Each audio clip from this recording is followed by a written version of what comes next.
여러분께서는 지금 CBS 라디오 김현정의 뉴스쇼를 함께하고 계십니다. 요즘 우리 국군 장병들의 한 달 월급 얼마인지 아십니까? 이병은 16만 3천 원, 병장은 21만 6천 원입니다. 열정페이를 빗대서 애국페이다 이런 말이 있을 정도인데요.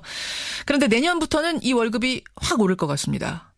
국방부가 내년 예산안을 발표했는데 이병은 30만 원으로, 병장은 40만 원, 41만 원 정도로 거의 2배 가까이 오르는 셈입니다.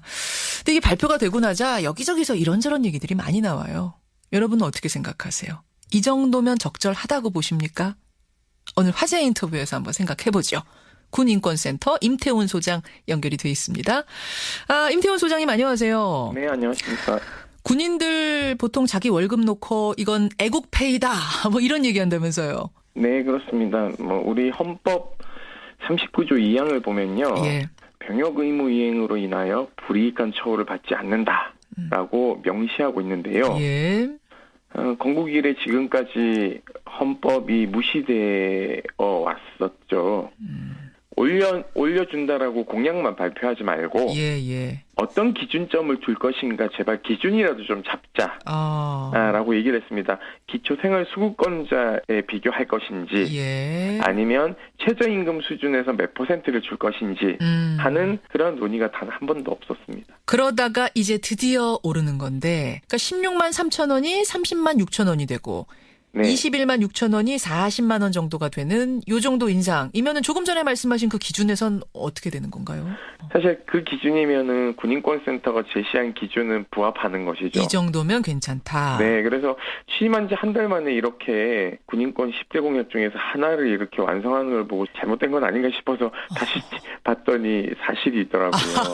예. 군인권센터도 깜짝 놀랐어요. 너무 빨리 이루어져서. 8년 동안 주장해왔던 건데 예. 그것이 너무 빨리 이루어지니까 이게 사실인지 아닌지 어안이 벙벙. 예, 그렇죠. 꿈인가 생신가. 네네네. 그 이게 내년부터 당장 시행이 되는 거예요? 아니면 이제 계획? 국회에서 동의를 해야죠. 국회에서 동의할 것으로 보이십니까? 그 국방 예산 요구안에 이것이 들어가 있기 때문에 여야가 합의를 해서 예산안을 책정해주면 내년부터 그 돈을 매달 송금해야 되는 가계 부담은 확실히 줄어드는 것이죠. 그게 이제 전 궁금했어요. 네. 인상안이 나오니까 대번에 반대하시는 분들은 무슨 얘기를 하냐면 아니 나 때는 7천 원 받았다. 7천 원 받고도 다 살았는데 지금은 뭐 16만 20만 원 주는데 이게 뭐가 문제냐 이런 분들 계시고 네. 군대에서 먹여주고 재워주고 다 하는데 돈을 도대체 어디다 쓴단 말이냐 이런 분도 계시고 나라 위해서 일하는 건데 월급이 얼마냐가 뭐가 중요하냐 이렇게 말씀하시는 분들도 분명히 계시거든요. 그렇게 얘기하시면 안 되고요. 나도 당했으니 너도 당하라는 식의 그런 복수심은 우리 사회의 공동체를 흐트러뜨리는 것이고요. 7천 원 가지고 살았다는 것은 거짓말이고요. 부모님들 다 돈 붙여주셨습니다. 군에 가면 돈 필요 없다라고 얘기하지만은요. 지금 현재 PX 민영화를 실시하고 있어요. 해군 같은 경우에는. 콜라 500ml 같은 경우에 해군은 1,030원인데요. 육군은 550원입니다. 2배 차이나 나요? 이게 해군이냐 육군이냐에 따라서? 해군은 민영화를 했고 지금 공군하고 육군으로 이제 확대할 계획이 있거든요. 그렇구나. 그리고 휴가비 같은 경우에도 말도 안 되는 그 휴가비 책정으로 인해서 오히려 휴가나 외출 외박을 나가면 자기 돈이 더 들어가는 상황이고 휴가 나가면은 빚진다는 얘기를 하는 거죠. 빚 져야만 제 돈을 넣어야지만 휴가 갈 수 있는 상황. 네네네. 혹시 객관적으로 좀 조사가 된 게 있어요? 얼마나들 군에서 돈을 필요로 하는가 이런 게?